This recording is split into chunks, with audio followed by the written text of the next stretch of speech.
sistema respiratório. A função da respiração é fornecer oxigênio para as células retirarem energia dos nutrientes. Então, é por meio da respiração que o nosso organismo obtém oxigênio. Dessa forma, o gás carbônico produzido pelas células é eliminado pelo nosso corpo através do processo da expiração. Inspiração obtém oxigênio, expiração elimina gás carbônico. É lógico que o oxigênio também acaba sendo eliminado em pequena proporção junto com esse gás carbônico.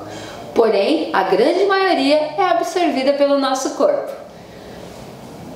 Os órgãos do sistema respiratório, então, são o nariz, né? Logo aqui as fossas nasais. Em seguida nós temos a faringe, a laringe, a traqueia. Em seguida os brônquios, né? Que acabam se bifurcando em dois, um para cada pulmão. Dentro do pulmão, esse brônquio já se transforma em bronquíolos, né, onde se divide novamente nessa estrutura chamada bronquíolo. E no final de cada bronquíolo, a gente tem o alvéolo pulmonar. O alvéolo pulmonar, logo em seguida, veremos que ele é muito importante porque é nele que ocorrem as trocas gasosas. Agora a gente vai ver cada estrutura individualizada.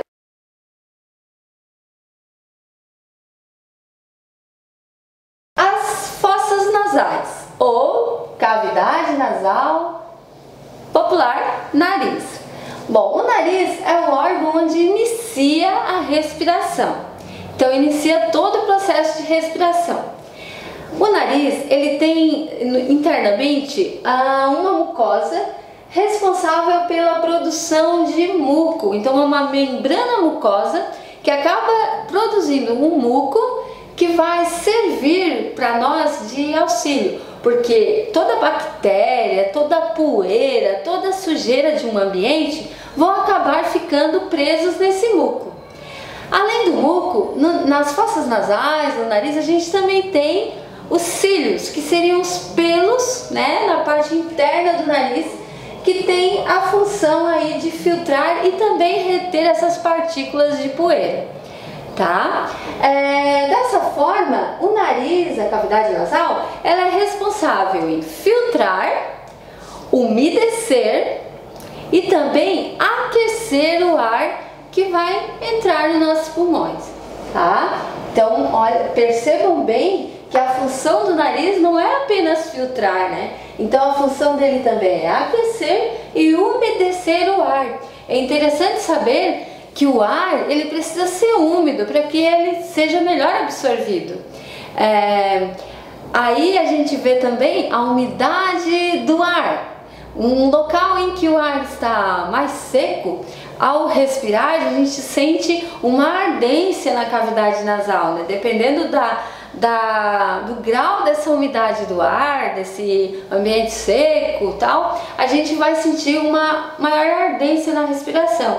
Então, tá aí provado a importância dessa umidade do ar, de forma que o ser humano consiga respirar mais adequadamente ou de forma mais prazerosa. Em seguida nós temos a faringe. A faringe é o canal de passagem do ar, então ele está logo após as fossas nasais. Nós temos a estrutura chamada laringe. A laringe é um órgão de forma tubular que liga a faringe à traqueia, né? Dessa forma, nesse local encontramos também as pregas vocais e a epiglote. Então é aqui na laringe que ocorre a fala, o desenvolvimento da fala, porque as pregas vocais estão localizadas aqui. Então a gente tem aqui, ó, a imagem representando, né, mostrando como está localizada aí as pregas vocais.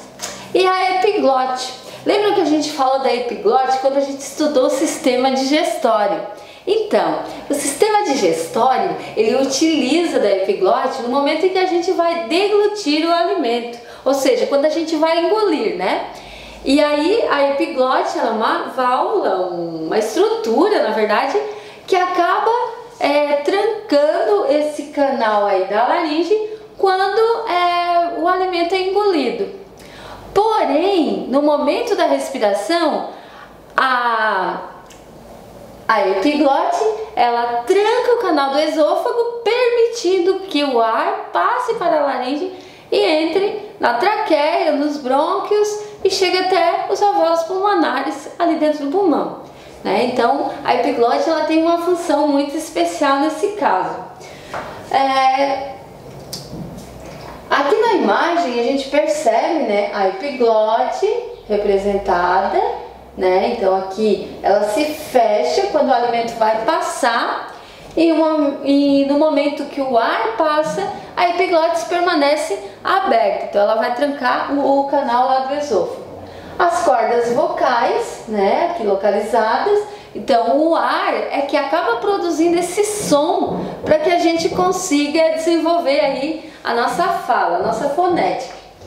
Aqui nós temos uma imagem mais detalhada, então a língua, a epiglote, o esôfago, a traqueia e aqui a laringe, né? Uma caixa de voz, onde está localizado as pregas vocais.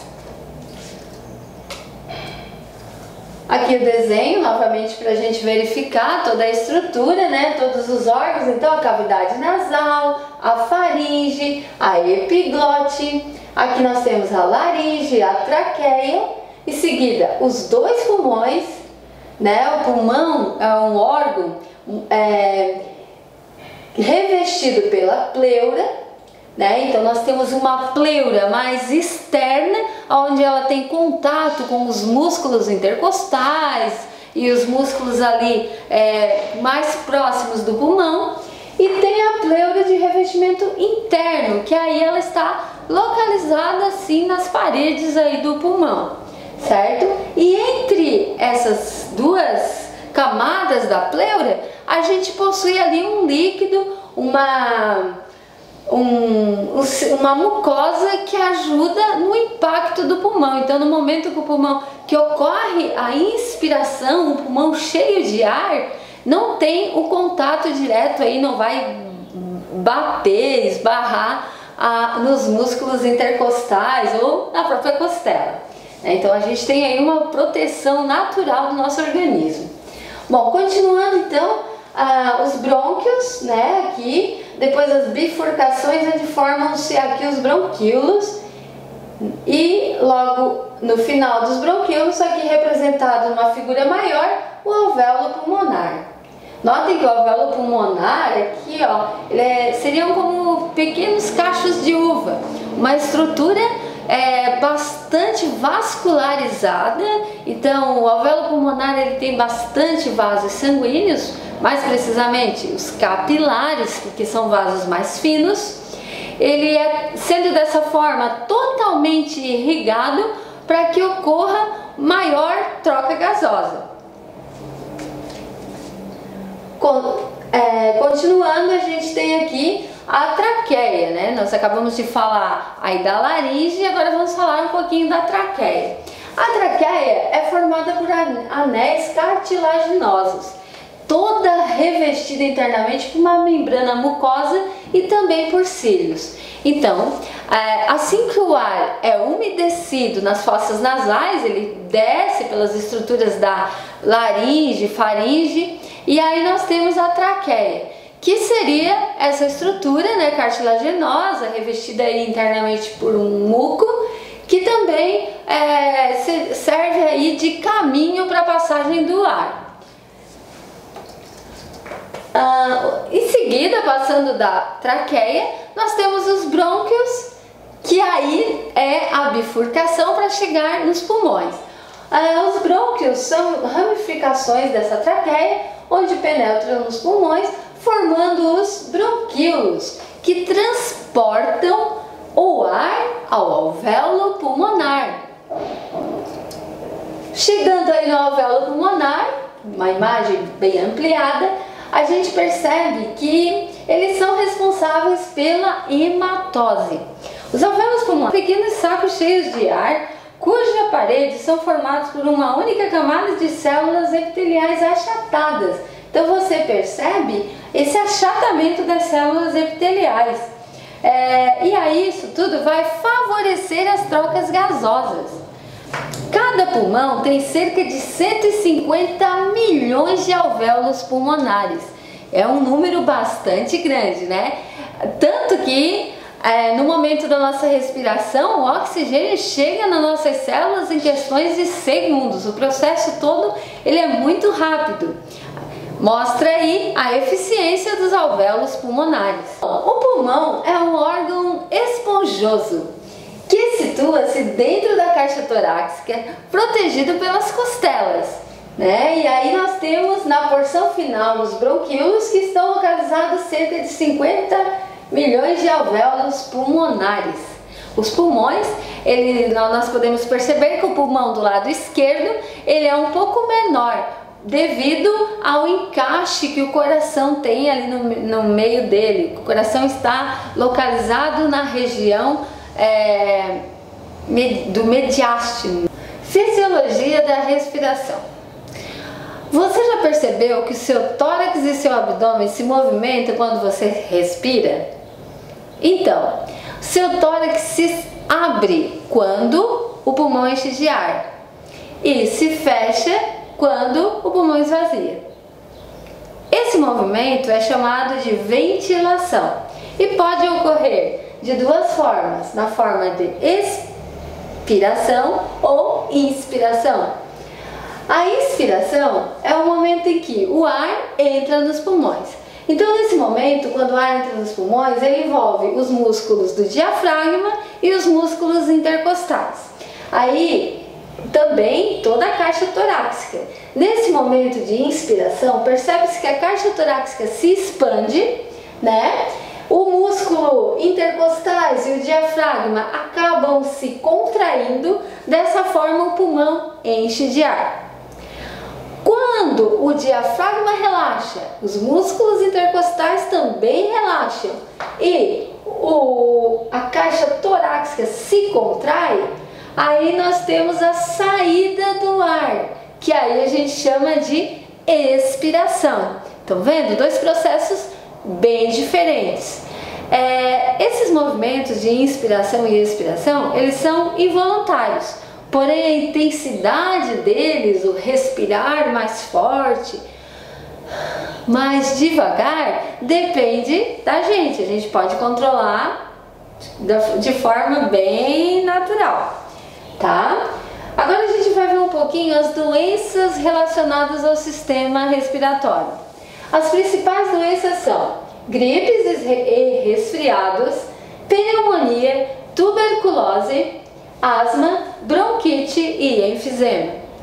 A gripe é uma doença altamente contagiosa, né, ocasionada pelo vírus. A porta de entrada e de transmissão, então, é as nossas fossas nasais, o nariz, né, o contato com a pessoa contaminada. Então é um momento assim totalmente fácil de pegar uma gripe. Os principais sintomas da gripe são a febre, dores musculares, dor de cabeça, tosse, espirro. E a gripe então ela pode ser prevenida por meio de vacinações. Hoje em dia existem várias formas de vacina da gripe, até porque o vírus, né, o vírus da gripe é um dos mais poderosos que existe, porque ele está sempre em mutações genéticas e a cada ano surgem milhares de novas gripes aí, né? A pneumonia é uma doença que atinge os pulmões. Ela pode então ser causada por diversos tipos de micro-organismos, principalmente por bactérias. E aí a gente vê aqui na imagem que um pulmão normal, na região dos alvéolos pulmonares, tá tudo bem, né? Aqueles cachinhos de uva tudo funcionando direitinho. Já uma pessoa com pneumonia, nesse alvéolo pulmonar, ao invés de estar irrigado aí com uma quantidade de sangue, né, de capilares, esse órgão acaba ficando cheio de líquidos. Então acaba tendo água nos pulmões. Geralmente uma pessoa com pneumonia, ela tem bastante tosse, né? Bastante febre, dor no peito, calafrios, né? Uma sensação bem ruim. Torna-se mais grave principalmente em crianças, idosos e pessoas debilitadas. O tratamento é feito com antibióticos indicados pelo médico, tá? Então a pneumonia tem tratamento. A próxima doença que a gente vai destacar é a tuberculose. Essa é causada por bactéria, tá? Então a bactéria, que é um bacilo de Koch, ele fica localizado aí no pulmão, né? E é caracterizado por uma reprodução muito rápida. Dessa forma, né, ela é uma doença considerada grave e contagiosa. A transmissão se dá diretamente de pessoa para pessoa por meio do ar, sendo que o contágio pode ser indireto, por lenços ou por roupas, por copos compartilhados. A prevenção é feita por meio de vacinação. Então existe aí a vacinação da tuberculose. Lembrando que aqui a gente está só dando uma prévia sobre as doenças causadas aí no sistema respiratório, tá? Aí nós temos também a asma. A asma é bastante comum, né? A gente vê várias pessoas com asma, principalmente em regiões mais frias. É caracterizada pelo excesso de secreção do muco nos brônquios, seguidos de uma contração dos próprios brônquios. Então isso causa uma forte sensação de falta de ar em razão da dificuldade de se efetuar as trocas gasosas ali no alvéolo pulmonar, né? E aí a pessoa sente essa falta de oxigênio. Então, no momento de uma crise de asma, é importante a pessoa já ter uma maior oferta desse oxigênio por meio de um nebulizador ou por meio de um tubo mesmo de oxigênio, às vezes fornecido, ou ainda uma corrente de ar com mais pressão, para ajudar essa pessoa a recuperar o nível de oxigênio que ela perde durante a respiração. A próxima doença aí destacada, nós temos a bronquite, né? Que aí um exemplo, né, do brônquio inflamado. E aí aqui os alvéolos pulmonares, aqui no caso é a parede dos brônquios, né, que estão apresentando as inflamações, o excesso de muco, dificultando aí a absorção do oxigênio. E a efizema pulmonar, que é uma doença caracterizada pela dilatação exagerada e permanente dos alvéolos pulmonares, dificultando assim a absorção do oxigênio. Aqui na imagem a gente pode ver um pulmão totalmente afetado, né, com esse tipo de inflamação aí nos alvéolos. Dessa forma, como é irreversível, né, o alvéolo acaba estourando e aí não tem mais como reverter isso, a pessoa acaba ficando com uma sensação de falta de ar, porque aí a obtenção de oxigênio dela é mais precária devido a esse problema, né? Apesar de ser provocado por diversos fatores, como poluentes também, essa doença é frequentemente relacionada ao hábito de fumar. Então os fumantes apresentam essa doença aqui da efizema com o passar dos anos. É isso aí, pessoal, por hoje é só. Se você gostou, deixe um like, se inscreva no canal e até a próxima aula.